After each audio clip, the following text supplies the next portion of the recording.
ವರ್ಷ ಏನಿಲ್ಲ, ಈ ವರ್ಷ ಬ್ಯಾಂಕಿಗೆ ಹಣ ಕಟ್ಟೋದು ಹೇಗೆ ಅಂತ ನಾವು ಯೋಚನೆ ಮಾಡ್ತಾ ಇದ್ದೀವಿ. ಒಂದಷ್ಟು ಪೇಮೆಂಟ್ ಹೋಗಿದ್ರೆ ಅದು ಮಾತಾಡ್ತಾರೆ, ಯಾರು ಬೇಕಾದ್ರೂ ಮಾಡಿದ್ರೆ. ಇವಾಗ ಪೇಮೆಂಟ್ ಅಂದ್ರೆ ಸತ್ತ ಹೆಣ ಕೂಡ ಬಾಯಿ ಬಿಡ್ತದಂತ ಒಂದು ಗಾದೆಯಲ್ಲಿ ಉಂಟು ನೋಡಿ. ನನ್ನ ಮಗಳಿಗೆ ಆದ ನೋವು ಇನ್ನೊಂದು ಮಕ್ಕಳಿಗೆ ಆಗಬಾರ್ದು.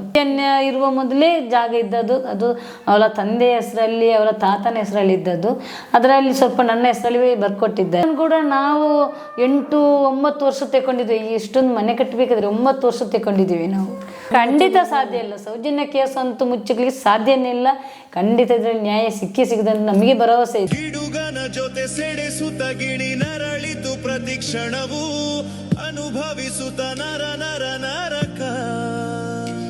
ಹಲೋ ಹಾಯ್, ಎಲ್ಲರಿಗೂ ನಮಸ್ಕಾರ. Welcome back to Janata agent. ನಾನು ಇವತ್ತಿನವರೆಗೆ ಮಾಡಿದಂತಹ ಎಲ್ಲ ಏನು ವಾರ್ತೆಗಳೇನಿವೆ, ಸಂದರ್ಶನಗಳೇನಿವೆ, ಎಲ್ಲದಕ್ಕೂ ಮಿಗಿಲಾಗಿ ಇದೊಂದು ಪ್ರತ್ಯೇಕವಾದಂತಹ ಸಂದರ್ಶನ ಅಂತಲೇ ಹೇಳ್ಬೋದು. ನಾನು ಮತ್ತು ನನ್ನ ಸ್ನೇಹಿತ ಹೋಗಿ ಸೌಜನ್ಯ ಮನೆಯನ್ನು ಕಂಪ್ಲೀಟಾಗಿ ಅಲ್ಲಿನ ಡೀಟೇಲ್ಸನ್ನು, ಅವರ ವಿಚಾರಗಳನ್ನು, ಅವರು ಏನು ಮಾಡಿದರು, ಅವರ ಮೇಲಿರುವಂತಹ ಅಲಿಗೇಷನ್ಗಳನ್ನು, ಇವೆಲ್ಲವನ್ನು ಅವರ ಜೊತೆ ಕ್ವಶನ್ ಮಾಡಿ, ಅವರ ಜೊತೆಗೆ ಮಾಹಿತಿಯನ್ನು ಪಡ್ಕೊಂಡು, ಕೆಲವೊಂದು ದಾಖಲೆಗಳನ್ನು ಕೂಡ ಪಡ್ಕೊಂಡು ಆ ಒಂದು ಮನೆಯ ಸಂಪೂರ್ಣವಾದಂತಹ ಒಂದರ ಚಿತ್ರಣವನ್ನು, ಅವರ ಆದಾಯದ ಮೂಲ, ಅವರ ವಿಚಾರಗಳು, ಅವರ ಖರ್ಚು ವೆಚ್ಚಗಳು ಎಲ್ಲವನ್ನು ಸಂಗ್ರಹ ಮಾಡಿಕೊಂಡು ನಿಮ್ಮ ಮುಂದೆ ತರುವಂತಹ ಪ್ರಯತ್ನವನ್ನು ಮಾಡ್ತಾ ಇದ್ದೇವೆ. ಇದು ಸಣ್ಣ ವಿಚಾರ ಅಂತೂ ಖಂಡಿತ ಅಲ್ಲ. ಯಾಕಂದರೆ ಮಾಧ್ಯಮಗಳು ಹೇಳುವ ಹಾಗೆ, ಮಾಧ್ಯಮಗಳು ಹಾಕುವಂತಹ ಕೆಲವೊಂದು ಅಲಿಗೇಷನ್ ಏನಿದೆ, ಕೆಲವೊಂದು ಪ್ರೊಪಗಂಡಗಳೊಂದಿಗೆ ಏನು ಈ ಒಂದು ಸೌಜನ್ಯ ತಾಯಿ ಮತ್ತು ಅವರ ಕುಟುಂಬದವರನ್ನು ಏನು ನಿರ್ದಾಕ್ಷಿಣ್ಯವಾಗಿ ತೇಜೋವಧೆ ಮಾಡುವುದೇನಿದೆ, ಇವೆಲ್ಲದಕ್ಕೂ ಒಂದು ಫುಲ್ ಸ್ಟಾಪ್ ಬೀಳಬೇಕು. ಅವರ ವಿಚಾರಧಾರೆಗಳು, ಅವರು ಆಗಿರುವಂತಹ, ಅವರ ಮೇಲೆ ಆಗಿರುವಂತಹ ಅನಾಹುತಗಳು, ಇನ್ನು ಏನು ಅವರನ್ನು ಜನಗಳು ತೇಜೋವಧೆ ಮಾಡ್ಕೊಂಡು ಬರ್ತಾ ಇದ್ದಾರೆ. ಸೊ ಇವೆಲ್ಲ ವಿಚಾರವಾಗಿ ಕಂಪ್ಲೀಟ್ ಆಗಿ ಮಾಹಿತಿಯನ್ನು ಕಲೆ ಹಾಕೋಕ್ಕೆ ನಮ್ಮ ಜೊತೆಗೆ ಅಶ್ವಿನ್ ಅವರು ಕೂಡ ಈ ಒಂದು ಸಂದರ್ಶನದಲ್ಲಿ ಭಾಗಿಯಾಗ್ತಾ ಇದ್ದಾರೆ. ಸೌಜನ್ಯ ತಾಯಿ ಕುಸುಮಾವತಿ ಅವರೊಂದಿಗೆ ಸಂದರ್ಶನವನ್ನು ಮಾಡಿದ ಈ ಒಂದು ವಿಡಿಯೋವನ್ನು ನಿಮ್ಮ ಮುಂದೆ ತರ್ತಾ ಇದ್ದೇವೆ. ಮೇಡಮ್, ಇದು ನಾನು ಲಾಸ್ಟ್ ಟೈಮ್ ಇಲ್ಲಿ ಬಂದಿದ್ದೆ. ನಾನಂದ್ರೆ ಇಲ್ಲಿ ಬಂದಾಗ ಈಚೆ ನಿಮ್ಮ ಮನೆಗೆ ಬಂದಿದ್ದೆವು. ಮಧ್ಯಾಹ್ನ ಹೊತ್ತಾಗಿದ್ದಾಗ ಊಟ ಎಲ್ಲ ಕೊಟ್ಟು ಇದು ಮಾಡಿದ್ದೀರಾ, ನೀವು ಹಣ ಮಾಡಿದ್ದೀರಾ ಅಂತ ನನ್ನ ಫ್ರೆಂಡ್ಸ್ ಹೇಳ್ತಿದ್ರು. ಅಷ್ಟು ದೊಡ್ಡ ಮನೆ ಕಟ್ಟಿದ್ರು. ನಂಗೆ ಗೊತ್ತಿತ್ತು. ನಾನು ಬಂದಾಗ ನಾನು ಲಾಸ್ಟ್ ಟೈಮ್ ನಿಮ್ಮ ಹತ್ರ ಹೇಳಿದ್ದೆ, ಅಂದ್ರೆ ನಾನು ನಿಮ್ಮ ಮನೆದು ಫುಲ್ ವಿಡಿಯೋ ಮಾಡ್ಲಿಕ್ಕೆ ಬಿಡ್ತೀರಾ ಅಂತ. ನೀವಾಗ ಎಂತ ಹೇಳಿದ್ರೆ? ಮಾಡಿ ಅಂತ ಹೇಳಿದ್ದೆ. ಎಲ್ಲ ಯಾವ್ದು ಬೇಕಾದ್ರೂ ವಿಡಿಯೋ ಮಾಡಿ ಅಂತ. ಹಾಗಾಗಿ ನಾನು ಜನತಾ ಏಜೆಂಟ್ ಇವ್ರನ್ನ ಕರ್ಕೊಂಡು ಬಂದೆ, ಯೂಟ್ಯೂಬರ್ನ. ಯಾಕಂದ್ರೆ ನಾನು ಯಾವುದೇ ಇದು ಯೂಟ್ಯೂಬರ್ ಅಲ್ಲ. ನನಗೆ ಅಂದ್ರೆ ಜನಕ್ಕೆ ಗೊತ್ತಾಗ್ಬೇಕು ಅಂತ ಇದ್ದದ್ದು.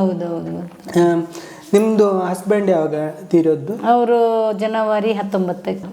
ಇದು ಮತ್ತೆ ಸಂತೋಷ್ ರಾವ್ ಇದು ಕೇಸ್ ಇದ್ದು ಖುಲಾಸೆ ಆದ್ದು ಯಾವಾಗ? ಅದು 22 ಜೂನ್ ಅಲ್ಲಿ. 22 ಅಂದ್ರೆ ನಿಮ್ಗೆ ಅದರ ಎಡೆಯಲ್ಲಿ ಇಷ್ಟರವರೆಗೆ 2 ವರ್ಷ ಗ್ಯಾಪ್ ಸಿಕ್ಕಿದೆ. ಅದರ ಎಡೆಯಲ್ಲಿ ನಿಮ್ಮ ಹಸ್ಬೆಂಡ್ ಅವರು ತೀರೋದ್ರು, ಮಗಳದ್ದು ನಂತರ ಅಂದ್ರೆ ನಾನು ಯಾಕೆ ಕೇಳ್ತೀರ ಅಂದ್ರೆ ಜನ ಕೇಳ್ತಾರೆ ಸುಪ್ರೀಂ ಕೋರ್ಟ್ಗೆ ಯಾಕೆ ಹೋಗ್ಲಿಲ್ಲ ಅಂತ. ಅವರಿಗೆ ಟೈಮ್ ಅಂದ್ರೆ ಎಲ್ಲ ಸೇರ್ತದೆ. ಬೆಂಗಳೂರಿನ ಹತ್ತಿರ ಇಲ್ಲ ಇಲ್ಲಿಗೂ ಹತ್ತಿರ. ಖಂಡಿತ ಅದರ ಬಗ್ಗೆ ನಾನು ಕೇಳಲಿಕ್ಕೆ ಬೇಕೆ ನಿಮ್ಮ ಹತ್ರ ಇದು ಕೇಳಿದ್ದು. ಮತ್ತೆ ಮನೆದ್ದು ನಾನಂದ್ರೆ ಇವರು ಇವತ್ತು ವಿಡಿಯೋ ಮಾಡಿ ಅಂತ ಹೇಳಿದ್ದೆ, ಅದು ವಿಡಿಯೋ ಮಾಡಿದ್ದಾರೆ. ಬಟ್ ಈ ಮನೆಗೆ ಎಷ್ಟಾಗಿದೆ ಅದು ನೋಡಿ. ಈಗ ಬ್ಯಾಂಕ್ ಡಾಕ್ಯುಮೆಂಟ್ ಉಂಟು, ನಾವು ಎಷ್ಟು ಅದರ ಲೆಕ್ಕ ಇಟ್ಟಿಲ್ಲ. ನಮಗೊಂದು 50 ಲಕ್ಷ ಬ್ಯಾಂಕ್ ಅಲ್ಲಿ ಸಾಲ ಉಂಟು. ಸಾಲ ನಾನು ಹಾಗೆ ಕೇಳಿದಕ್ಕೆ ನೀವು ಸಾಲದ ಇದನ್ನು ಕೊಟ್ಟಿದ್ದೇನೆ. ಇಷ್ಟವರೆಗೆ ಯಾರು ತೋರಿಸ್ಲಿಲ್ವಾ ಅಂತೆ? ಸಾಲ ಎಲ್ಲ ತೋರಿಸಿದ್ದೇವೆ. ನೀವು ತೋರಿಸಿದ್ರಿ? ಯಾವ ಮೀಡಿಯಾದಲ್ಲಿ ತೋರಿಸಿಲ್ಲ. ಸಾಲ ಇರೋದು ಇಲ್ಲ. ಮತ್ತೆ ಮನೆದ್ದು ಎದುರುಗಡೆ ಮಾತ್ರ ದೊಡ್ಡದು ಕಾಣ್ತಾ, ಒಂದೇ ಇದು ಇರೋದು, ರೋ ಇರೋದು. ಬ್ಯಾಕ್ ಸೈಡ್ ಏನಿಲ್ಲ. ಮತ್ತೆ ಮನೆಯೊಳಗೆ ಕೂಡ ನೀವೇ ನೋಡಿದ್ದೀರಿ ಏನೆಲ್ಲ ಇದೆ. ಈಗ ತುಂಬಾ ಜನ ಯೂಟ್ಯೂಬರ್ಸ್ ಕೂಡ ಬಂದಿದ್ದಾರೆ. ಏನು ಮನೆಯೊಳಗಿದೆ ಎಲ್ರಿಗೂ ಗೊತ್ತಿರುತ್ತೆ. ಎಲ್ಲರನ್ನು ಹೇಳ್ತೇನೆ, ನಮ್ಮ ಮನೆ ದೊಡ್ಡದಂತ ಹೇಳ್ತಾ ಇದ್ದೀರಲ್ಲ ನೀವು. ಎಲ್ಲ ಮನೆಯೊಳಗೆ ಇಲ್ಲ, ನಾವು ತೆಗೆದು ಕೊಡ್ತೇವೆ. ಮತ್ತೆ ಯಾರೊಬ್ರು ಹೆಂಗ್ಸು ಬಂದಿದ್ರು, ಎಲ್ಲ ನಡ್ಕೊಂಡೆಲ್ಲ ವಿಡಿಯೋ ಮಾಡಿದ್ರು. ಮೈಸೂರಿನ ಮನೆಗೆಲ್ಲ ಹೋಗಿದ್ರು, ಅಲ್ಲಿ ವಿಡಿಯೋ ಎಲ್ಲ ಮಾಡಿದ್ರು. ಅವ್ರು ಇಲ್ಲಿ ಬಂದು ನಮ್ಮ ಮನೆಯಲ್ಲಿ ಏನೇನಿದೆ ಅದನ್ನೆಲ್ಲ ವಿಡಿಯೋ ಮಾಡಿದ್ದಾರೆ. ಬಂದಿದೆ ಯೂಟ್ಯೂಬ್ ಅಲ್ಲಿ. ಏನ್ ಮಾಡಿದ್ರೆ ಗೊತ್ತಿಲ್ಲ, ಬರ್ಲಿಲ್ಲ. ಅಂದ್ರೆ ಜನರಿಗೆ ಎದುರುಗಡೆ ಮಾತ್ರ ಕಾಣಿಸುದು. ನಾನು ಹಾಗೆ ಇದು ಮಾಡಿದ್ದು. ಮನೆ ಎಷ್ಟು ದೊಡ್ಡದಿದೆಯಾ ಅಷ್ಟೇ ದೊಡ್ಡದು ನಮ್ಮ ಸಾಲ ಉಂಟು. ಮತ್ತೆ ಇಲ್ಲಿ ನಾನು ನೋಡಿದೆ, ಈಗ ನಿಮ್ಮ ಮನೆ ಸುತ್ತ ಫುಲ್ ದೇವಸ್ಥಾನದ ಗುಡಿಗಳೇ ಇರುದು. ಖಂಡಿತ. ಮತ್ತೆ ಯಾಕೆ ದೇವ್ರು ನಿಮ್ಮ ಒಟ್ಟಿಗಿಲ್ಲ ಸದ್ಯಕ್ಕೆ?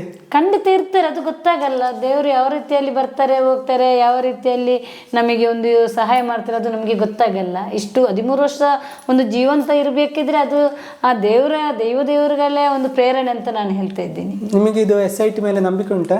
ಖಂಡಿತ. ಒಂದು ಒಳ್ಳೆ ರೀತಿಯಲ್ಲಿ ತನಿಖೆ ಮಾಡಿದರೆ, ಇವಾಗ ತಮ್ಮನನ್ನು ಕೂಡ ತನಿಖೆಗೆ ಅಂತ ಅಲ್ಲಿ ಬೆಳಿಗ್ಗೆಯಿಂದ ಸಾಯಂಕಾಲ ಇದು ಮಾಡ್ತಾ ಇದ್ದಾರೆ. ಇದರಲ್ಲಿ ಒಂದು ಖಂಡಿತ ದೇವರು ಒಂದು ಕಡೆ ನಿಂತರೆ ಖಂಡಿತ ನ್ಯಾಯ ಸಿಗುತ್ತೆ ಅನ್ನುವಂಥದ್ದು ಆ ಒಂದು ನಂಬಿಕೆಯಲ್ಲಿ ನಾನಿದ್ದೇನೆ. ಆ ವಿಡಿಯೋದಲ್ಲಿ ಬರ್ತಾ ಉಂಟು, ದೊಡ್ಡ ಮನೆ ಕಟ್ಟಿದ್ದಾರೆ, ಅದು ತೆಗೆದಿದ್ದಾರೆ, ಇದು ತೆಗೆದಿದ್ದಾರೆ, ದೊಡ್ಡ ಕಾರು ತೆಗೆದಿದ್ದಾರೆ, ಅದನ್ನ ಹೇಳ್ತಾ ಇರ್ತಾರೆ. ಅದಕ್ಕೆ ನಾನು ಹೇಳೋದು ಒಂದೇ, ಎಲ್ಲರೂ ಯಾರೆಲ್ಲ ಬೊಗಳ್ತಾ ಇದ್ದಾರೆ ಅವರೆಲ್ಲ ಮನೆಗೆ ಬಂದು ನೋಡಲಿ ಅಂತ. ಮತ್ತೆ ಈಗ ಕೆಲವರು ನಿಮ್ಮ ಬಗ್ಗೆ ಅಪಪ್ರಚಾರ ಮಾಡ್ತಾರೆ, ಸ್ಯಾಟಲೈಟ್ ಟಿವಿಯಲ್ಲಿ ಯಾರು ಯೂಟ್ಯೂಬ್ ಅಲ್ಲಿ. ಅವ್ರು ನಿಮ್ಮ ಮನೆ ಇಷ್ಟರೇ ಬಂದಿದ್ದಾರೆ? ಇಲ್ಲ, ಖಂಡಿತ ಬಂದಿಲ್ಲ. ಮತ್ತೆ ಅವ್ರಿಗೆ ಮಾಹಿತಿ ಹೇಗೆ ಸಿಕ್ಕುದು? ಯಾರಾದ್ರೂ ಕೊಡ್ಲಿಕ್ಕೆ ಇರ್ತಾರಲ್ಲ. ಅಲ್ಲ, ಅದು ಸರಿ ಇಲ್ಲದ ಫೇಕ್ ನ್ಯೂಸ್ ನೋಡಿ, ಇವಾಗ ಒಂದು ನೋವಿನ ಮನೆ ಆದ್ರೆ ಅಲ್ಲಿ ಏನೇನೆಲ್ಲ ಆಗುತ್ತೆ ಅನ್ನುವಂಥವ್ರು ನೋಡ್ಲಿಕ್ಕೆ ಬರುದಿಲ್ಲ. ಅದ್ರ ತಿರ್ಗ ಬೇರೆ ರೀತಿಯಲ್ಲಿ ಕೊಡ್ಲಿಕ್ಕೆ ಜನ ಇದ್ದಾರೆ. ನ್ಯಾಯದ ಪರವಾಗಿ ನಿಲ್ಲಲ್ಲ, ಇದು ಬೇರೆ ರೀತಿಯಲ್ಲಿ ನಮ್ಮ ಪರವಾಗಿ ಏನೋ ಒಂದು ಕೊಡ್ಲಿಕ್ಕೆ ಉಂಟು, ಅದನ್ನೆಲ್ಲ ಕೊಡ್ಲಿಕ್ಕೆ ಜನ ಇರ್ತಾರೆ. ಮತ್ತೆ ನಿಮ್ದು ಜಾಗ ಎಷ್ಟು ಉಂಟು ಆಂಟಿ? ನಮಗೆ ಒಂದು 6-7 ಒಂದು 8 ಎಕರೆ ಜಾಗ ಉಂಟು. 8 ಎಕರೆ. ಹೌದು. ಅಲ್ಲಿ ಎಂತೆಲ್ಲ ಕೃಷಿ ಉಂಟು? ರಬ್ಬರ್ ಉಂಟು, ಮತ್ತೆ ತೆಂಗು ಉಂಟು, ಅಡಿಕೆ ಉಂಟು. ಅಡಿಕೆ ನೋಡಿದೆ ಅಂಗಳದಲ್ಲಿ ಸ್ವಲ್ಪ ರೋಗ ಎಲ್ಲ ಈಗ ಬಂದಿದೆ. ಈ ವರ್ಷ ಏನಿಲ್ಲ. ಈ ವರ್ಷ ಬ್ಯಾಂಕಿಗೆ ಹಣ ಕಟ್ಟುದು ಹೇಗೆ ಅಂತ ನಾವು ಯೋಚನೆ ಮಾಡ್ತಾ ಇದ್ದೀವಿ. ಆ ರೋಗದಿಂದಲೇ ತುಂಬಾನೇ ಅಡಿಕೆ ಬಿದ್ದಿದೆ. ಲೋನ್ ಕಟ್ಟಲಿಕ್ಕೆ ಎಷ್ಟು ಇರುದು ನಮಗೆ? ಅದೇ 50 ಲಕ್ಷ ಉಂಟು. ಈಗ ತಿಂಗಳಿಗೆ 42,000, ತಿಂಗಳಿಗೆ ಒಂದು ಬ್ಯಾಂಕಿಗೆ ತಿಂಗಳಿಗೆ 42,000. ಖಾಲಿ ಮನೆದಲ್ಲು ಅಂತ ಲೋನ್ ಬೇರೆದಕ್ಕೆಲ್ಲ ತೆಗ್ದಿದೆ. ಅವ್ರು ಕೆಲಸಕ್ಕೆ ತೆಗ್ದಿದ್ದಾರೆ, ಅದರಲ್ಲಿ ಕೂಡ ಅವರು ಆಮೇಲೆ ಹುಷಾರಿಲ್ಲದೆ ಅವ್ರ ಪ್ರಾಣ ಹೋಯ್ತು ಅವ್ರದ್ದು. ಈ ಮನೆಗೆ 50 ಲಕ್ಷ ಆಗ್ಲಿಕ್ಕಿಲ್ಲ. ಖಂಡಿತ. ಲೋನ್ ಯಾರು ತೆಗ್ದದ್ದು? ನಮ್ಮ ಯಜಮಾನ್ ತೆಗೆದು.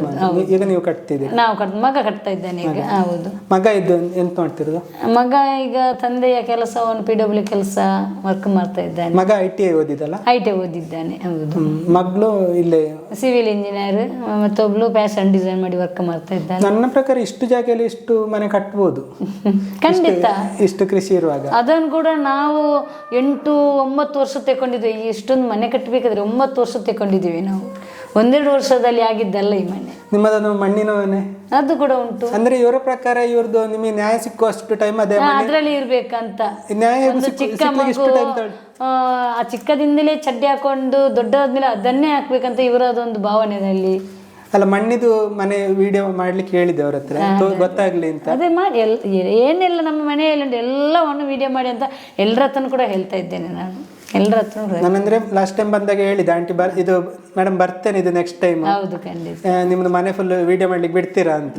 ಯಾಕಂದ್ರೆ ಯಾರು ತೋರಿಸ್ಲಿಲ್ಲ. ಹೌದೌದು, ನಾವು ಎಲ್ಲರೂ ವಿಡಿಯೋ ಮಾಡಿದ್ದಾರೆ, ತೋರಿಸಿಲ್ಲ ಅಷ್ಟೇ. ಏನೆಲ್ಲ ಇದೆ ಮನೆಯೊಳಗೆ ಎಲ್ಲ ಕೂಡ ನಾನು ತೋರಿಸಿದ್ದೇನೆ. ನೋಡಿ ನಮ್ಮ ಮನೆ ದೊಡ್ಡದಂತ ಹೇಳ್ತೇನೆ. ನಿಮ್ದು ದೊಡ್ಡ LCD TV ಅಲ್ಲ? ಹೌದು, ದೊಡ್ಡದುಂಟಲ್ಲ. ಇದು ಕಂಪ್ಯೂಟರ್ ಮಾನಿಟರ್ ಅಂತ ಮೋಸ್ಟ್ಲಿ. ಸೌಜನ್ಯ ಕೇಸ್ ಬಗ್ಗೆ ನಾನು ಮಾತಾಡುದಿಲ್ಲ, ಅದು ತನಿಖೆ ಆಗ್ತಾ ಉಂಟು. ಮತ್ತೀಗ ಮಾಧ್ಯಮದಲ್ಲಿ ಕೆಲವು ಮಾಧ್ಯಮದಲ್ಲಿ ಕೆಟ್ಟದಾಗಿ ಹೇಳ್ತಾರಲ್ಲ, ಅದಕ್ಕೆ ಎಂತ ಹೇಳ್ತೀರಾ? ಅಲ್ಲ, ನಾವು ಏನು ಹೇಳಲಿಕ್ಕೆ ಇಲ್ಲ. ಈಗೊಂದು ಕಂಪ್ಲೇಂಟ್ ಎಲ್ಲ ಕೊಟ್ಟಿದ್ದೇವೆ, ಅದು ಏನು ಮಾಡ್ತಾರೆ ಅಂತ ನೋಡುವಂತ ಇದ್ದೀವಿ. ದಿನಕ್ಕೊಂದು ಒಂದೊಂದು ಹೊಸ ಹೊಸ ಕತೆ ಇರ್ತದೆ ಮಾಧ್ಯಮದಲ್ಲಿ. ಅಲ್ಲ, ಏನು ಗೊತ್ತಾ, ಇವರು ಇಂಥ ಮಾತು ಹೇಳುವಾಗ ಅವರ ತಾಯಿಯ ಹೊಟ್ಟೆಯಿಂದ ಬಂದಿದ್ದಾರ, ಅಲ್ಲ ಅವರಿಗೆ ಮಕ್ಕಳಿದ್ದಾರ, ಅದು ಇವ್ರಿಗೆ ಗೊತ್ತಿಲ್ವಾ? ತಾಯಿ ಹೊಟ್ಟೆಯಿಂದ ಅಲ್ಲ ಬೇರೆ ರೀತಿಯಲ್ಲಿ ಎಲ್ಲಿಯಾದ್ರೂ ಇವರು ಜನನ ಆಗಿದ್ದಾರೆ ಅಂತ ನಮ್ಗೆ ಗೊತ್ತಿಲ್ಲ. ಅಲ್ಲ, ಎಷ್ಟು ಕೆಟ್ಟದಾಗಿ ಮಾತಾಡ್ತಾರೆ. ಅಂದ್ರೆ ನಿನ್ನೆ ನಾನು ನೋಡಿದೆ ವಿಡಿಯೋ ಇವ್ರದ್ದು, ಯಾರ್ದು ಪ್ರಸನ್ನ ರವಿ ಅವ್ರದ್ದು. ಅದು ನೋಡುವಾಗ ಒಂದರ ವಿಡಿಯೋ ನಾನು ನೋಡ್ಲಿಕ್ಕೆ ಹೋಗ್ಲಿಲ್ಲ, ಚಾನಲ್ ನೋಡುದಿಲ್ಲ ಸರ್. ಕೆಲವೊಂದು 2-3 ಚಾನಲ್ ಉಂಟು, ನನ್ನ ಟಿವಿನ ತೆಗ್ದಿದ್ದೇನೆ. ಯಾಕಂದ್ರೆ ಅದು ನೋಡುವಾಗಿಲ್ಲ, ಅದು ಒಂಥರ ಚಾನಲ್ಗಳು. ನಿಮ್ಮ ಬಗ್ಗೆ ಎಲ್ಲ ಅಪಪ್ರಚಾರ ಮಾಡ್ತಾರಲ್ಲ, ಅವರ ಬಗ್ಗೆ ಪರಿಚಯ? ನನಗೆ ಯಾರ್ದು ಪರಿಚಯ ಇಲ್ಲ, ಮತ್ತೆ ಯಾರನ್ನು ನಾನು ನೋಡಿಲ್ಲ, ಅವರು ಕೂಡ ಇಲ್ಲಿ ಬಂದಿಲ್ಲ. ನಾನು ಹೇಳ್ತಾ ಇದ್ದೇನೆ, ಬನ್ನಿ ನಮ್ಮ ಮನೆಗೆ ಬನ್ನಿ, ನೀವು ಅಲ್ಲಿ ಕೂತ್ಕೊಂಡು ಮಾತಾಡೋದಲ್ಲ, ನಮ್ಮ ಮನೆಗೆ ಬನ್ನಿ, ನಮ್ಮ ಮನೆ ನೋಡಿದ ಮೇಲೆ ನೀವು ಮಾತಾಡಿ. ಈಗ ನಿನ್ನೆ ಒಂದು ಎಂತದ್ದು ನಿಮ್ಮ ಅಣ್ಣನ ಮೇಲೆ ಒಂದು ಕಂಪ್ಲೇಂಟ್ ಇದು ಮಾಡಿದ್ರೆ ಅಲಿಗೇಷನ್. ಆ ಜನ ಅಂದ್ರೆ ಸಂತೋಷ್ ರಾವ್ ವಿಕ್ಟಿಮ್ ಆಗಿರುವಾಗ ಯಾಕೆ ಬರ್ಲಿಲ್ಲ? ಅದೇ ಇಷ್ಟವರೆಗೆ ಎಲ್ಲಿದ್ರು ಅಂತ ನಾನು ಅವ್ರು ನಿಮ್ಮ ಮನೆ ಬಂದಿದ್ದಾರೆ ಒಂದ್ಸರಿ ಆದ್ರು? ಇಲ್ಲ, ನಾನು ಅವ್ರ ಹೆಸರು ತೆಗಿಲಿಕ್ಕೆ ನಂಗೆ ಇಂಟ್ರೆಸ್ಟ್ ಇಲ್ಲ. ಹೆಸರು ತೆಗೆದ್ರಿ ಏನ್ ತೊಂದ್ರೆ ಇಲ್ಲ, ದೊಡ್ಡ ಇದಲ್ಲ ಅವನು. ಸೌಜನ್ಯದ 13 ವರ್ಷ ನಂತರ ಇವನು ಇಷ್ಟವರೆಗೆ ಎಲ್ಲಿದ್ದಂತ ನಾನು ಕೇಳೋದು. ಅಲ್ಲ ಪಾಪ ಸಂತೋಷ್ ರಾವ್ ಅಂದ್ರೆ ಇವ್ರು ಅಂತ ಹೇಳೋದ್ರೆ, ಸಂತೋಷ್ ರಾವ್ ಅಷ್ಟು ವರ್ಷ ಜೈಲದ್ದು ಸುಮ್ನೆ ಅಲ್ವಾ? ಆಗ್ಲೇ ಬರ್ಬೇಕಿತ್ತಲ್ಲ. ಅವರೊಬ್ರು ಸಾಮಾಜಿಕ ಹೋರಾಟಗಾರ ಅಲ್ಲ, ಅವ್ರು ಆವಾಗ್ಲೇ ಬರ್ಬೇಕಿತ್ತು. ಈಗ ಬಂದ್ಕೊಂಡು ಯಾರು ಕಳ್ಸಿದಿ ಈಗ ಅವ್ರನ್ನ? ನಿಮ್ಮ ಪ್ರಕಾರ ಗೊತ್ತಿರ್ತದೆ ಅಲ್ಲ, ಕರೆಸ್ತಾರ. ತುಂಬಾ ಜನ ಬರ್ತಾ ಇದ್ದಾರೆ ಈಗ, ಅವರ ಪರವಾಗಿ ತುಂಬಾ ಜನ ಮಾತಾಡ್ತಾ ಇದ್ದಾರೆ. ಒಂದಷ್ಟು ಪೇಮೆಂಟ್ ಹೋಗಿದ್ರೆ ಅದು ಮಾತಾಡ್ತಾರೆ, ಯಾರು ಬೇಕಾದ್ರೂ ಮಾಡಿದ್ರೆ. ಇವಾಗ ಪೇಮೆಂಟ್ ಅಂದ್ರೆ ಸತ್ತ ಹೆಣ ಕೂಡ ಬಾಯಿ ಬಿಡ್ತದಂತ ಒಂದು ಗಾದೆಯಲ್ಲಿ ಉಂಟು ನೋಡಿ, ಆ ರೀತಿಯಾಗಿದೆ ಈಗ. ಇದನ್ನೆಲ್ಲ ಮಾತಾಡಿ ಸೌಜನ್ಯ ಕೇಸನ್ನು ಮುಚ್ಚಾಕುವಂತ ಒಂದು ಇದರಲ್ಲಿ ನೋಡ್ತಾ ಇದ್ದಾರೆ. ಅದು ಮುಚ್ಚೋಗ್ಲಿಕ್ಕೆ 12 ವರ್ಷ ಖಂಡಿತ ಸಾಧ್ಯ ಇಲ್ಲ. ಸೌಜನ್ಯ ಕೇಸ್ ಅಂತೂ ಮುಚ್ಚಲಿಕ್ಕೆ ಸಾಧ್ಯನೇ ಇಲ್ಲ. ಖಂಡಿತ ಇದರಲ್ಲಿ ನ್ಯಾಯ ಸಿಕ್ಕದಂತ ನಮಗೆ ಭರವಸೆ ಇದೆ. ಅದರ ನಂಬಿಕೆಯಲ್ಲಿ ನಾನಿದ್ದೇನೆ. 12 ವರ್ಷ ಜೀವನದ 12 ವರ್ಷ ಇದರಲ್ಲೇ ಇದರಲ್ಲಿ ನಾವು ಹೋಗ್ತಾ ಇದೀವಿ. ನ್ಯಾಯ ಸಿಗಬೇಕು. ಇನ್ನು ನನ್ನ ಮಗಳಿಗೆ ಯಾವ್ದು ನೋವು ಇನ್ನೊಂದು ಮಕ್ಕಳಿಗೆ ಆಗಬಾರ್ದು. ನಿಮ್ಮ ಇಲ್ಲಿ ದೇವಸ್ಥಾನಗಳು ಸುಮಾರು ಗುಡಿಗಳುಂಟು, ಸುತ್ತ ನಾನು ಗುಡಿಯನ್ನೇ ನೋಡಿದ್ದು. ನಿಮಗೆ ಧರ್ಮಸ್ಥಳ ಅಲ್ಲಿದ ಬಗ್ಗೆ ಅಂತ ದೇವಸ್ಥಾನದ ಬಗ್ಗೆ ಇಲ್ಲ, ದೇವರ ಬಗ್ಗೆ ಏನು ಹೇಳಲಿಕ್ಕೆ ಇಲ್ಲ. ನಾವು ಕೂಡ ದೇವರ ಸೇವೆ ಮಾಡಿದ್ದವ್ರಿ. ಅಲ್ಲಿ ಕೆಲಸ ಏನು ಇದ್ರು ಕೂಡ ಲಾಸ್ಟ್ ಟೈಮು ಕೊನೆಯವರೆಗೆ ನಿಲ್ಲುವವರು ನಾವೇ. ನಾನು ಮೊನ್ನೆ ಕೇಳಿದೆ, ನೀವು ಎಲ್ಲರೂ ಅಲ್ಲಿಗೆ ಹೋಗ್ತಿರಲ್ಲ ಮೆರವಣಿಗೆ, ನೀವ್ ಯಾಕೆ ಹೋಗುದಿಲ್ಲ ಕೇಳಿದೆ. ಆಗ ನೀವು ಹೇಳಿದ್ರೆ ಸೌಜನ್ಯ ನ್ಯಾಯ ಸಿಕ್ಕಿದ ಮೇಲೆ ನಾನು ಹೋಗುದು. ಖಂಡಿತ ನಾನು ಅದೊಂದು ಹರಕೆ ಹೊತ್ತಿದ್ದೇನೆ. ನನಗೆ ದೇವರ ಮೇಲೆ ಕೋಪ ಇಲ್ಲ. ಅಣ್ಣಪ್ಪ ಮಂಜುನಾಥ ಎಲ್ಲ ನಮ್ಮ ಜೊತೆಯಲ್ಲಿ ಇದ್ದಾರೆ. ಅವರ ನಮಗೆ ಸಪೋರ್ಟು ಕೂಡ ಇದೆ. ದೇವರು ನಮ್ಮ ಮೇಲೆ ತುಂಬ ನಂಬಿಕೆ ಕೂಡ ಇಟ್ಟಿದ್ದಾರೆ. ಅವರು ನಾವು ದೇವರ ಮೇಲೆ ನಂಬಿಕೆ ಇಟ್ಟಿದ್ದೇವೆ. ಅದಕ್ಕೋಸ್ಕರ ನಾನು ಒಂದು ಅಲ್ಲಿಗೆ ದೇವಸ್ಥಾನಕ್ಕೆ ಹೋಗೋದಿಲ್ಲ ಅಂತ ನಂದು ಏನಿಲ್ಲ. ನಮ್ಮ ದೇವರು ನಮ್ಮ ಹಿಂದೂಗಳ ದೇವರು ಅವರು. ನನಗೆಂದು ನನ್ನ ಮಗಳಿಗೆ ನ್ಯಾಯ ಸಿಗಬೇಕು. ಅನಂತರ ಪಾದಯಾತ್ರೆಯಾಗಿ ಒಂದು ದಿನದ ಪೂಜೆ ನಾನು ಮಾಡಿಸ್ತೇನೆ ಅಂತ ಹರಕೆ ಹೊತ್ತಿದ್ದೇನೆ. ಮತ್ತೆ ಇದು ನೀವು ಸೌಜನ್ಯ ಕೇಸ್ ಆಗುವಾಗ ನಮ್ಮವರು ಇದ್ದಿರಲ್ವ ಎಲ್ಲ ಅಧಿಕಾರದಲ್ಲಿ ಬಂದಿದ್ರೆ ಮನೆಗೆ? ಆಗ ಯಾರು ಬಂದಿಲ್ಲ, ಇಷ್ಟರವರೆಗೆ ಬಂದಿಲ್ಲ. ಮೊನ್ನೆ ವಿಜೇಂದ್ರರೊಬ್ಬರು ಬಂದಿದ್ದಾರೆ. ಅವರ ಬಗ್ಗೆ ಭರವಸೆ ಉಂಟಾ? ಇಲ್ಲ, ನಾನು ರಾಜಕೀಯದಲ್ಲಿ ಯಾವುದು ಭರವಸೆನೇ ಇಟ್ಟಿಲ್ಲ. ಯಾರ ಬಗ್ಗೆ ಸರ್? ಯಾರ ರಾಜಕೀಯ ಕೂಡ ಭರವಸೆ ಇಟ್ಟಿಲ್ಲ. ನಾನು ಅವರ ಹತ್ರ 1 ರೂಪಾಯಿ ಇವತ್ತಿನಿಗೂ ಕೇಳಲಿಲ್ಲ. ಅವರೆಂತ ಇದಕ್ಕೆ ಸುಪ್ರೀಂ ಕೋರ್ಟ್ಗೆ ಅಂದ್ರೆ ಅದೇ ಸುಪ್ರೀಂ ಕೋರ್ಟ್ಗೆ ಅಪೀಲ್ ಹಾಕಿದ್ರೆ ಆ ಖರ್ಚು ನಾವು ನೋಡ್ಕೊಳ್ತೇವೆ. ಅಂತ ಹಣದಲ್ಲಿ ನಮಗೆ ನ್ಯಾಯ ಹೋರಾಟಗಾರರೇ ಕಲೆಕ್ಟ್ ಮಾಡಿ ಕೊಡ್ತಾರೆ. 10 ರೂಪಾಯಿ ನಾವು ಕಲೆಕ್ಟ್ ಮಾಡಿದ್ರೆ ಸಾಕಾಗುತ್ತೆ ನಮಗೆ ಅಷ್ಟೇ. ಅವರಿಗೆ ಬರುವವರಿಗೆ ಇಷ್ಟು ವರ್ಷ ಬೇಕಾಗಿದೆ. ಅಂದ್ರೆ ಇದು ಯಾಕೆ ಬಂದದ್ದು? ರಾಜ್ಯಕ್ಕೆ ಮಾಡ್ಲಿಕ್ಕೆ ಬರ್ತಾ ಇದ್ದಾರೆ ಎಲ್ಲ. ಬೆಳಿಗ್ಗೆ ಅಂದ್ರೆ ಸಾಯಂಕಾಲ ರಾಜಕೀಯವೇ. ಮನೆ ಖರ್ಚಿದೆಲ್ಲ ಹೇಗೆ ಹೋಗ್ತದೆ ಅಂಟಿಲ್ಲಿ? ಅದೇ ಇದರಲ್ಲಿ ಅಡಿಕೆ, ಆಮೇಲೆ ನಮಗೆ ತೆಂಗಿನಕಾಯಿ ಎಲ್ಲ ಮಾರ್ಲಿಕ್ಕೆ ಸಿಗುದಿಲ್ಲ. ದೇವರಿಗೆ ದೀಪ ಹಚ್ಚಲಿಕ್ಕೆ ಎಣ್ಣೆ ಅದರಲ್ಲಿ ಆಗಬೇಕು. ಅದು ಕೂಡ ಸಾಕಾಗಲ್ಲ. ಅದರ ನಂತರ ಅದು ಮುಗಿದ ನಂತರ ಕೂಡ ನಾವು ಎಣ್ಣೆ ಎಲ್ಲ ತರ್ತೀವಿ ದೀಪ ಹಚ್ಚಲಿಕ್ಕೆ. ಈಗ ತೆಂಗಿನಕಾಯಿ ರೇಟ್ ಜಾಸ್ತಿ ಆಗಿದೆ. ಜಾಸ್ತಿ ಆಗಿದೆ, ಆದ್ರೂ ನಮಗೆ ಮಾರ್ಲಿಕ್ಕೆ ಸಿಗುದಿಲ್ಲ ಇಲ್ಲಿ. ನಮಗೆ ಒಮ್ಮೆ ಇಲ್ಲಿ ಖರ್ಚಿಗೆ ಕೂಡ ಬರುವುದಿಲ್ಲ. ಪೂಜೆ ಎಲ್ಲ ಮಾಡಲಿಕ್ಕೆ ಮತ್ತು ದಿನ ಪ್ರತಿ ಒಂದು ಸಾಂಬಾರಿಗೆ ಹಾಕಬೇಕಿದ್ರೆ ಅದು ಕೂಡ ನಮಗೆ ಕಡಿಮೆ ಆಗುತ್ತೆ, ಆಗ ಸಾಕಾಗಲ್ಲ. ಮತ್ತು ನಾವು ಎಲ್ಲ ಅಡಿಕೆ ಇದರಲ್ಲಿ ಜೀವನ ಮಾಡ್ತಾ ಇದ್ದೀವಿ. ಸಾಲ ಕಟ್ಟೋದು, ಅನಂತರ ಮನೆ ಖರ್ಚಿ ಅದರಲ್ಲಿ ಅಲ್ಪ ಸ್ವಲ್ಪ. ಉಂಟಲ್ಲ ನಿಮ್ಮದು? ದನ ಎಷ್ಟು ಉಂಟು? ದನ 3 ಉಂಟು ನಮ್ಮ ಹತ್ರ. ಲಬ್ಬಾರು ಉಂಟು. ಆಮೇಲೆ ಒಂದು 300 ಮರ ಇದೆ. ಟ್ಯಾಪಿಂಗ್ ಮಾಡ್ತಾ ಇದ್ದೀವಿ ನಾವು. ಅದು ಮೊದಲೇ ಇತ್ತಲ್ಲ? ಅದು ಮೊದಲಿಂದ ಸೌಜನ್ಯ ಇರುವಾಗ ಗಿಡ ಇದ್ದದ್ದು, ನಾವು ನೆಟ್ಟಿದಷ್ಟೇ. ಅವಾಗ ಜಾಗ ಇತ್ತಲ್ಲ? ಜಾಗ ಇತ್ತು. ನೀವು ಮತ್ತೆ ತಗೊಂಡದಲ್ಲ? ಇಲ್ಲ ಇಲ್ಲ ಇಲ್ಲ, ಜಾಗ ಎಲ್ಲ ನಮ್ಮ ಸ್ವಂತ ಯಜಮಾನರದೇ ಜಾಗ. ಅಲ್ಲ, ಇವರು ಹೇಳ್ಬೋದು ನಾಳೆ ಅದರಲ್ಲೇ ಜಾಗ ತಗೊಂಡು. ಇಲ್ಲ ಇಲ್ಲ ಇಲ್ಲ, ಸೌಜನ್ಯ ಇರುವ ಮೊದಲೇ ಜಾಗ ಇದ್ದದ್ದು. ಅದು ಅವಳ ತಂದೆ ಹೆಸರಲ್ಲಿ, ಅವಳ ತಾತನ ಹೆಸರಲ್ಲಿ ಇದ್ದದ್ದು. ಅದರಲ್ಲಿ ಸ್ವಲ್ಪ ನನ್ನ ಹೆಸರಲ್ಲಿ ಬರ್ಕೊಟ್ಟಿದ್ದಾರೆ.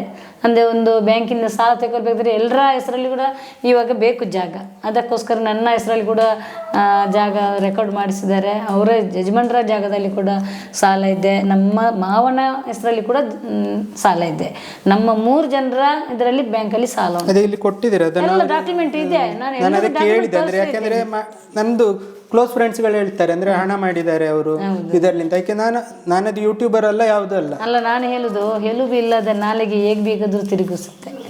ಅದಕ್ಕೆ ನನ್ನ ಡಾಕ್ಯುಮೆಂಟ್ಸ್ ಅವ್ರಿಗೆ ಗೊತ್ತಾಗ್ಬೇಕು ಜನರಿಗೆ. ಅಲ್ಲ ನೋಡಿ, ನಾನು ಇಷ್ಟು ವರ್ಷ ಹೋರಾಟ ಮಾಡ್ತಾ ಇದ್ದೀನಿ, ಆದ್ರೂ ಜನರಿಗೆ. ಇದು ವಿಠಲ್ ಗೌಡ್ರು ಏನಾಗಬೇಕು? ನನಗೆ ತಮ್ಮ. ಅವನು ತಮ್ಮ. ಹೌದು. ಅವ್ರ ಬಗ್ಗೆ ಈಗ ಅಂತ ಎಲಿಗೇಷನ್ ಬಂದಿದೆ ಅಲ್ಲ? ಹೌದು. ಅದರ ಬಗ್ಗೆ ಏನು ಹೇಳ್ತೀರಿ ನೀವು? ಇಲ್ಲ, ನಾವು ಜಾಯಿಂಟ್ ಫ್ಯಾಮಿಲಿ. ನಾವೇ 6 ಜನ ಮಕ್ಕಳು, ಅಕ್ಕ ತಂಗಿಯರು ತಮ್ಮಂದಿರಂದರೆ 6 ಜನ ನಾವು ಮಕ್ಕಳು. ಆಮೇಲೆ ನನ್ನ ತಂಗಿಯರಿಗೆ ಕೂಡ ಮಕ್ಕಳಿದ್ದಾರೆ. ನಾವು ಜಾಯಿಂಟ್ ಫ್ಯಾಮಿಲಿ ಆಗಿ ಒಂದು ಏನಾದರೂ ಫಂಕ್ಷನ್ ಮಾಡಬೇಕಿದ್ರೆ ಎಲ್ಲ ಒಂದೇ ಮನೆಯಲ್ಲಿ, ನಮ್ಮ ತಂದೆ ಮನೆಯಲ್ಲೇ ಸೇರಿಕೊಂಡು ಅಲ್ಲೇ ಊಟ ಎಲ್ಲ ಮಾಡಿದ್ರು. ನಂದು ತಂದೆಯ ವಿಠಲನಗೌಡನ ಮನೆ ದೂರ ಏನಿಲ್ಲ. ಇಲ್ಲಿ ನಾವು ಇಲ್ಲಿಗೆ ಹೋಗಿದ್ರೆ ಇಲ್ಲಿಗೆ ಕೇಳುತ್ತೆ. ನಾವು ಇಲ್ಲಿ ಜೋರಾಗಿ ಮಾತ್ರ ಅವರಿಗೆ ಕೇಳುತ್ತೆ. ಈಗಲೇ ಕೇಳ್ತಾ ಇರ್ಬೋದು. ಖಂಡಿತ, ನಾವು ಜೋರಾಗಿ ಮಾತ್ರ ಇಲ್ಲಿ ಕೇಳುತ್ತೆ. ಹತ್ತಿರವಿರುವುದು, ಏನೋ ಅಷ್ಟು ದೂರ ಇಲ್ಲ.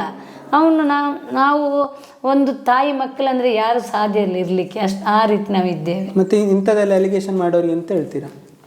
ಒಮ್ಮೆ ಹೇಳಿದಿರೋದು ಅದೇ, ಅದು ಹೇಳಲಿಕ್ಕೆ ಏನಿದೆ ಇಲ್ಲಿ? ಇವರೆಲ್ಲ ಮಾತಾಡ್ತಾರೆ, ನಾವೇನಾದ್ರಿಗೆ ಉತ್ತರ ಕೊಡ್ಲಿಕ್ಕೆ ಇಲ್ಲ. ಅವರನ್ನು ನಾನು ಮನೆಗೆ ಕರೆಸ್ತಾ ಇದ್ದೀನಿ, ಮನೆಗೆ ಬಂದು ನೋಡಿ. ಯಾಕಂದ್ರೆ ಅವರು ಒಂದು ಮನುಷ್ಯರಾಗೆ ಮಾತಾಡ್ಬೇಕು. ಏನೋ ಅಲ್ಲ, ಏನ್ ಗೊತ್ತಾ, ಅವರ ಮಗಳಿಗೆ ಈ ರೀತಿ ಮಾಡಿದ್ದರಿಂದ ಇದು ಬೇರೆಯವರಿಗೆ ಹೇಳ್ತಾ ಇದ್ದಾರೆ. ಅವ್ರಿಗೆ ಆ ಅಭ್ಯಾಸ ಇರುತ್ತೆ. ಸೊಸೆಯನ್ನು ಮಾವನೇ ಮಾಡಿದ್ದಾನೆ ಅಂತ ಹೇಳ್ತಾ ಇದ್ದಾನಲ್ಲ ಇವನು. ಹಾಗಾದರೆ ಇವನ ಮಗಳಿಗೆ ಇವನೇ ಮಾಡಿದಿರ್ಬಹುದು. ಅದು ಅವನಿಗೆ ಅಭ್ಯಾಸ ಇರುವುದರಿಂದ ಸೊಸೆಯನ್ನು ಮಾವನಿಗೆ ಕಟ್ಟಿಕೊಳ್ತಾ ಇದ್ದಾನೆ. ಅಲ್ಲ ನಂಗೆ ಕೇಳಲಿಕ್ಕೂ ಆಗ್ಲಿಲ್ಲ, ನಾನು ಅದನ್ನ ಚಾನಲ್ ನೋಡ್ಲಿಲ್ಲ ಸರ್. ಅಲ್ಲ ನಾನು ಕೂಡ ನೋಡುದಿಲ್ಲ, ನನಗೆ ನನ್ನ ಮಕ್ಕಳ ಇದ್ರಲ್ಲಿ ನಾನು ನೋಡ್ಬೇಕು, ನಂದು ಸಣ್ಣ ಮೊಬೈಲು, ನಾನು ಯಾಕಂದ್ರೆ ಅದು ಒಂಥರ ಹಿಂಸೆ, ಮಾತಾಡೋ ಮಾತೇ ಅಲ್ಲ ಅದು. ಒಟ್ಟು ಒಂದು ಯಾರೊಬ್ಬ ದಿನ ಒಂದು ಅದನ್ನೆಲ್ಲ ಮಾಡಿಸಿ ಮಾತಾಡಿಸಿ ನಮ್ಮನ್ನೆಲ್ಲ ಸುಮ್ಮನೆ ಕೂತ್ಕೊಳಿಸಿ ಸೌಜನ್ಯ ಹೋರಾಟವನ್ನು ನಿಲ್ಲಿಸ್ಬೇಕು ಅನ್ನುವಂಥದ್ದೊಂದು ಪ್ರಯತ್ನ ಮಾಡ್ತಾ ಇದ್ದಾರೆ. ಅವರ ಮೇಲೆ ಎಲ್ಲ ಯಾವಾಗ ಕೇಸ್ ಹಾಕ್ಲಿ? ಇಲ್ಲ, ಹಾಕ್ತೀವಿ ನಾವು. ಹಾಕ್ತಿದ್ದೀರಾ? ಎಲ್ಲರ ಮೇಲೆ ಕೂಡ ಹಾಕ್ತೀವಿ. ನಮ್ಮ ಮೇಲೆ ಅವರು ಏನು ಮಾಡಬಾರ್ದಲ್ವ, ಗೊತ್ತುಂಟಲ್ಲ ಅವರಿಗೆ. ತುಂಬ ಜನ ನಮ್ಮ ಮೇಲೆ ಏನೇನು ನಾವು ಒಂದು ಬೀದಿಗೆ ನಿಲ್ಲುವಂಥ ಆ ರೀತಿಯಲ್ಲಿ ಮಾಡ್ತಾ ಇದ್ದಾರೆ. ಅದು ಬರ್ಲಿಕ್ಕಿಲ್ಲ ಬಿಡಿ, ಅದು ಖಂಡಿತ ಸಾಧ್ಯ ಇಲ್ಲ. ನಾನು 13 ವರ್ಷದಿಂದ ಹೋರಾಟ ಮಾಡ್ತಿದ್ದೀನಿ. ನನಗೆ ಹಾಗೆ ಆಗೋದಾದರೆ ನಾವು 12 ವರ್ಷ ಮುಂಚೆನೇ ಆಗ್ತಾ ಇದ್ದೆ. ಅದು ಮಾಡ್ಲಿಕ್ಕೆ ಯಾರಿಂದಲೂ ಸಾಧ್ಯ ಇಲ್ಲ, ನಾನು ಕೂಡ ಅದು ಆ ರೀತಿ ಆಗ್ಲಿಕ್ಕೆ ಸಾಧ್ಯ ಇಲ್ಲ. ನಾನು ನಿಮ್ಮಲ್ಲಿ ಬರೋ ಫಸ್ಟಿಗೆ ಪರಿಚಯ ಇದ್ದು ಬಂದದ್ದು ಅಲ್ಲ, ಖಂಡಿತ ಸುಮ್ಮನೆ ಬಂದೆ, ನಾನು ಒಬ್ಬನೇ ಬಂದದ್ದು ಸಹ ಅವಾಗ. ಅಲ್ಲ, ನಿಮ್ಮ ಥರ ತುಂಬ ಜನ ಬರ್ತಾರೆ ಹೋಗ್ತಾರೆ, ಸೌಜನ್ಯ ಪೂಜೆ ಮಾಡ್ಕೊಂಡು ಹೋಗ್ತಾರೆ, ಅಲ್ಲಿ ಬಂದು ಕೈ ಮುಗ್ತಾರೆ, ಕೆಲವರು ಇಲ್ಲಿ ಬಂದು ಮಾತಾಡ್ಸ್ಕೊಂಡು ಹೋಗ್ತಾರೆ. ಒಮ್ಮೆಲೆ ಖಂಡಿತ ಇಲ್ಲ, ಅದು ಅಂದರೆ ಅದು ದೇವರ ಧರ್ಮ. ಒಂದು ಹೊತ್ತಿನ ಊಟ ಕೊಡ್ಲಿಕ್ಕೆ ನಮ್ಗೆ ಏನು ಅದು ದೇವರು ಕೊಡ್ತಾರೆ. ಅಂದ್ರೆ ಇದರ ಬಗ್ಗೆ ಲಾಸ್ಟ್ ಟೈಮ್ ನಾನಂದ್ರೆ ಹೋಗಿದ್ದೆ, ಅದು ನಿಮಗೆ ಅಂತಲ್ಲ ನಾವು ಊಟ ಕೊಡೋದು. ನಾವು ಇದರ ಮುಂಚೆ ಕೂಡ ನನ್ನ ಮಕ್ಕಳು ಚಿಕ್ಕ ಇರುವಾಗ ಕೂಡ ನಾನು ಎಲ್ರಿಗೂ ಊಟ ಹಾಕ್ತಾ ಇದ್ದೆ. ನಮ್ಮ ಮನೇಲಿ ಅಷ್ಟೇ, ಮನೆಗೆ ಬಂದವರಿಗೆ ಒಂದು ಊಟ ಕೊಟ್ಟೆ. ಖಂಡಿತ ಇಲ್ಲಿ ದಾರಿ ಹೋಗೋರನ್ನು ಕರೆಸಿ ನಾನು ಊಟ ಹಾಕಿದ್ದೆ. ಅವ್ರನ್ನೊಂದು ಕರೀರಿ, ನಿಮ್ಮ ಬಗ್ಗೆ ಅಪಪ್ರಚಾರ ಮಾಡೋರ್ನ. ಅದೇ ಕರಿತಾ ಇದ್ದೇನೆಲ್ಲ, ಬರ್ಬೇಕಲ್ಲ ಅವರು. ಒಂದು ಊಟ ಮಾಡಿ ಹೋಗಿ. ನಾನು ತುಂಬಾ ಜನನ್ನು ಕರೆದಿದ್ದೇನೆ, ಎಲ್ಲರನ್ನು ಕರೆದಿದ್ದೇನೆ. ನನ್ನ ಪರವಾಗಿ ಯಾರೆಲ್ಲ ಒಂದು ಇದರಲ್ಲಿ ಮಾತಾಡ್ತಾ ಇದ್ದಾರ ಅವರೆಲ್ಲರನ್ನು ಕರಿತಾ ಇದ್ದೇನೆ. ಬನ್ನಿ, ಮನೆಗೆ ಬನ್ನಿ. ಅಲ್ಲಿ ಬ್ಯಾಂಗ್ಳೂರ್ಲಿ ಕೂತ್ಕೊಂಡು ಕತೆ ಕಟ್ಟೋ ಬದಲು ಅದೇ ಸೌಜನ್ಯ ಮನೆಗೆ ಬಂದು ಒಮ್ಮೆ ನೋಡ್ಕೊಂಡು ಹೋಗ್ಲಿ. ಅವರು ಕರಿತಿದ್ದೇನೆ ನಾನು, ಇದ್ರ ಮುಂಚೆ ಕೂಡ ಕರೆದಿದ್ದೇನೆ. ಅವ್ರು ಊಟ ಮಾಡಿ ಹೋಗ್ಲಿ ಅಷ್ಟೇ, ಧೈರ್ಯ ಇದ್ರೆ. ಖಂಡಿತ ಅಂದ್ರೆ ಅವ್ರು ಮಾಡಿ ನಾನೇ ಊಟ ಬರೆಸ್ತೇನೆ, ಬರ್ಲಿ ಅವರು. ಅವ್ರೊಂದ್ಸರಿ ನಿಮ್ಮ ಮನೆ ಬಂದು ಹೋದ್ರೆ ಒಳ್ಳೆ ಇತ್ತು. ಅದೇ ನಾನು ಹೇಳ್ತಾ ಇದ್ದೇನೆ, ಎಲ್ಲರನ್ನು ಕರಿತಾ ಇದ್ದೇನೆ. ಎಲ್ಲ ಮಾಧ್ಯಮದಲ್ಲಿ ಕೂಡ ಹೇಳಿದ್ದೇನೆ ನಾನು, ಯೂಟ್ಯೂಬರ್ಸ್ಗಳಲ್ಲಿ ಎಲ್ಲರ ಹತ್ರನೂ ಕೂಡ. ಇಲ್ಲಿ ಯಾವುದೆಲ್ಲ ಮಾಧ್ಯಮದಲ್ಲಿ ಬಂದಿದ್ದಾರೆ ಎಷ್ಟು ಜನ? ಇಲ್ಲಿ ಯಾರೆಲ್ಲ ಬಂದಿದ್ರಿ ಅದರ ಯಾರು ನೆನಪಿಲ್ಲ. ಸುವರ್ಣ ಅವರು ಬಂದಿದ್ದಾರೆ? ಇಲ್ಲ, ಸುವರ್ಣ ಪವರ್ ಅವರನ್ನು ಇಲ್ಲಿ ನಾನು ಬರ್ಲಿಕ್ಕೆ ನಾನು ಮೊನ್ನೆನೆ ಹೇಳಿದ್ದೇನೆ, ಅವರೊಮ್ಮೆ ಬರ್ಲಿಲ್ಲ ಅಂತ. ಇಷ್ಟವರೆಗೆ ಬರ್ಲಿಲ್ಲ? ಎಷ್ಟವರೆಗೆ ಬಂದ ಮತ್ತೆ ಅವರಿಗೆ ಗೊತ್ತಾಗುದು? ಅದು ಇರ್ತಾರಲ್ಲ.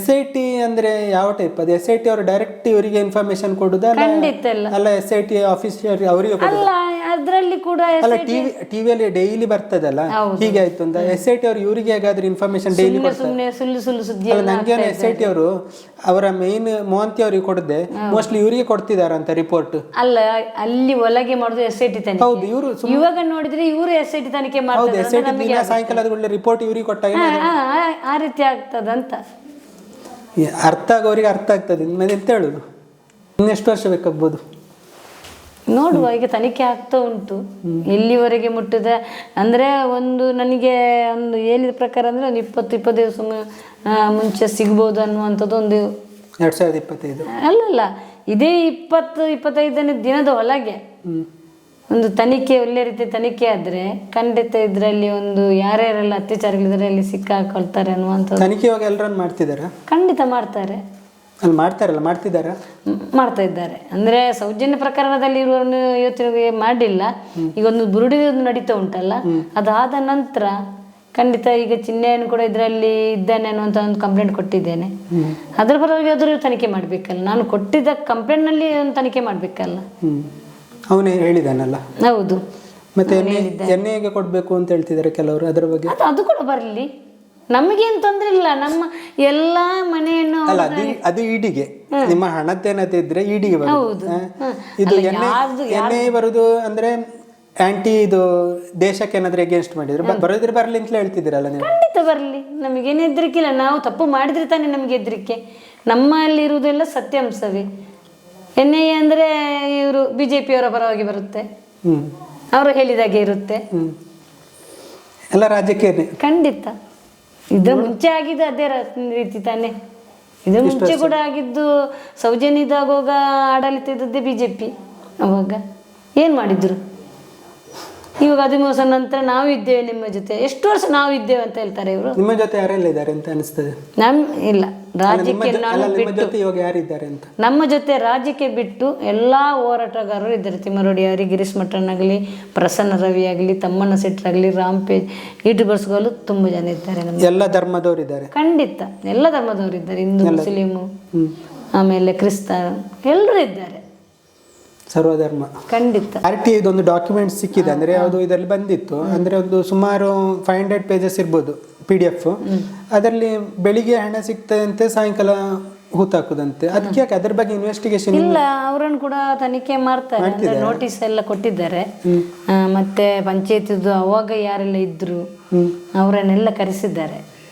ಅಂದ್ರೆ ದಿನಕ್ಕೆ ಕೆಲವು ಕಡೆ ಕೇಳಿದ ಒಂದು 50-30 ಜನರನ್ನೆಲ್ಲ ಕರೆಸ್ತಿದ್ದಾರೆ ಅಂತ. ಹೌದೌದೌದು. ಮತ್ತೆ ಟಿವಿಯಲ್ಲಿ ಮಾತ್ರ ನಿಮ್ಮನ್ನ ಒಂದು 4-5 ಜನರು ಹೀರೋಗಳು. ಅಷ್ಟೇ. ಅಂದ್ರೆ ನಾವು ಸೌಜನ್ಯ ಪರ ಹೋರಾಟಗಾರರು, ನಮ್ಮ ಮಗಳಿಗೆ ಅನ್ಯಾಯ ಆಗಿದೆ, ನಮಗೆ ನೋಡುವಾಗ ನಮ್ಮನ್ನೇ ಇವಾಗ ಎಲ್ಲಿಯಾದ್ರೂ ಸಿಕ್ಕಾಕಳಿಸಿ ಆನಂತರ ಇದನ್ನು ಇದು ಮಾಡುವಂತ ಅವರ ಯೋಚನೆಯಲ್ಲಿ. ನೀವು ಹೋದ್ರು ಮಾತ್ರ ಗೊತ್ತಾಗ್ತದೆ, ಅಲ್ಲಿ ಒಬ್ರು ಓಡಿ ಹೋದ್ರು, ಓಡಿಕೊಂಡು SITಗೆ ಹೋದ್ರು ಅಂತೆಲ್ಲ ಬರ್ತದೆ. ಹೌದು, ಅವ್ರ ಪಾಪ ನಡ್ಕೊಂಡು ಹೋದ್ರು ಕೂಡ ಇವರು ಏನಾದ್ರು ಮಾಡ್ಬೋದಿತ್ತಲ್ಲ. ಮತ್ತೆ ಅಭಿ ಯೂಟ್ಯೂಬರ್ ಅಭಿ, ಅವನು ಇವಾಗ ಅಲ್ಲೇ ಇದ್ದಾನೆ. ಹೌದು, ಅವನು ಕೂಡ ಅಲ್ಲಿದ್ದಾನೆ. ಅವನು ಪಾಪ ಏನಿಲ್ಲ ಅವನಿಗೆ. ಅವನು ಕೂಡ ಅಂದ್ರೆ ಎಷ್ಟು ಸಲ ಹೋಗ್ಬೇಕು ಬರ್ಬೇಕಂತೇಳಿ ನಾನು ಇಲ್ಲಿ ಇರ್ತಾನಂತ ಪಾಪ ಅವನು ಕೂಡ ಹೇಳ್ತಾ ಇದ್ದಾನೆ ಅಂತೇಳಿ ಒಳಗೇನೆ.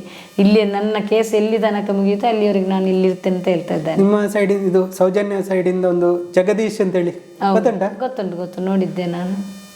ಅಂದ್ರೆ ಇದ್ರಲ್ಲಿ ನೋಡಿದ್ದು. ಅವರು ಕಂಟಿನ್ಯೂಸ್ ಆಗಿ ಇದರ ಬಗ್ಗೆ ಮಾಡ್ತಾ ಇದ್ದಾರೆ. ಹೌದೌದು, ಅವ್ರಿಗೆ ನಾನು ನಿನ್ನೆ ಕೂಡ ಒಂದು ಧನ್ಯವಾದ ಕೊಟ್ಟಿದ್ದೇನೆ. ಅಲ್ಲ, ಎಲ್ಲರೂ ನಮ್ಮ ಪರ ಹೋಗಿದ್ದಾರೆ, ವಕೀಲರು ಎಲ್ಲರೂ ಕೂಡ.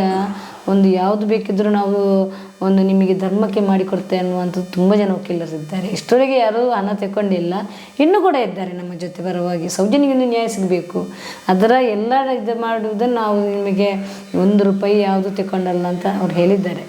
ನಾನಿವತ್ತು ಕರೆಕ್ಟಾಗಿ ನೋಡಿದ್ದು, ಒಂದು ರೂಮಲ್ಲಿ ಒಂದು ಕಾಟಸ್ ಇಲ್ಲ. ಮಗಳ ಹತ್ರ ಕೇಳಿದ್ದು, ನಾವು ಚಾಪೆಯಲ್ಲಿ ಮಲಗೋದು ಅಂತ ಹೇಳಿ. ಹೌದು, ನಮಗೆ ಇಷ್ಟು ದೊಡ್ಡ ಮನೆ ಇರುವಾಗ ನಾವು ಚಾಪೆಯಲ್ಲಿ ಮಲಗಬೇಕಾ? ಮಂಚ ಇರಬೇಕಿತ್ತಲ್ಲ ನಮಗೆ. ನಾನು ಹೇಳಿದೆ ಎಲ್ಲ ರೂಮಲ್ಲಿ ಕೂಡ ಹೋಗಿ ನೋಡಿ, ಎಲ್ಲ ಮನೆಯೊಳಗೆ ಕೂಡ ಮಂಚ ರೂಮಲ್ಲಿ ಇದೆ ನೋಡಿ ಅಂತ ಹೇಳಿದ್ದೆ.